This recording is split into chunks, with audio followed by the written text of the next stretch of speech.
Waikamoi Preserve is 9,000 acres of native forest. It's here to capture water and to preserve biodiversity. This end of it is really special because it's the end of our diverse mesic forest, and then the further east we go, the wetter it gets. So this is all we have of this type of forest left on Maui. Almost 90% of the plants here are native and they belong here. There is a plant here called Himalayan Ginger that is not native to Hawaii, and it's one of our worst habitat modifying weeds. Himalayan Ginger creates mats on the forest floor, which prevents water from seeping into the ground. It also kills biodiversity. When you get a mat of ginger, that's all you have is ginger. So Himalayan ginger is spread by the corms. If the corms break loose from the plant, they'll grow really easily. It's also spread by seed, and then the birds carry them all over the place. Himalayan ginger is found in our preserve. Obviously, it's easy to walk to this site where we're at right now, but we are finding patches of it, small patches, deeper and deeper into the wet forest and places that are really hard to get to. So we have to fly to these places. The cost is really high. The risk is really high because we're flying in helicopters. The energy output getting through a forest that's really dense and wet is really high. The likelihood of seeing the ginger and finding it isn't super great. That's where technology can help us.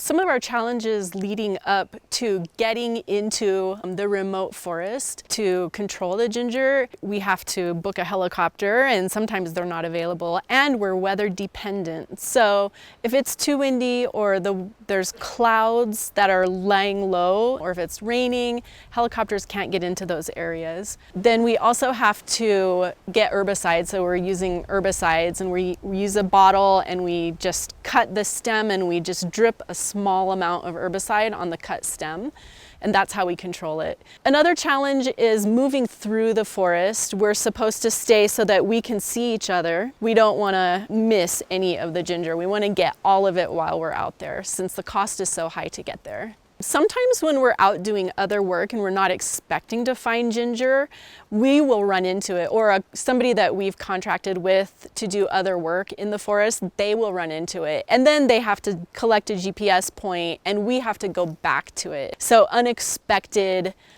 findings of ginger, and especially when they're at high elevation, and it's really kind of demoralizing because they're finding ginger in places you did not expect. Ginger trip that went really right.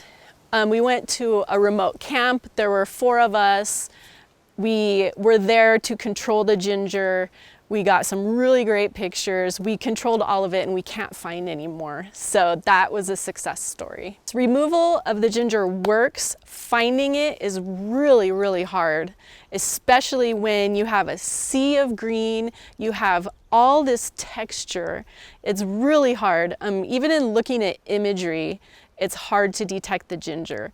Biocontrol is an option. It's one of those ideas that's still out there that hasn't come to fruition for us yet. So some of the technology that we've used is we've collected a lot of aerial imagery. So we've got pictures of our whole preserve and the really high resolution pictures. And so we've fed them into kind of a self-serve platform where we were creating an algorithm. So it's artificial intelligence, machine learning, and we're hoping to detect the ginger using that. We were basically told by one company they couldn't do it.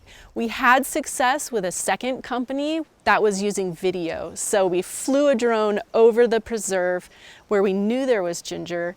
And that takes a little bit of groundwork because first of all, I had to tell them, yes, this is ginger. Yes, this is ginger. No, that's not ginger. But pretty soon the machines learned how to detect the ginger.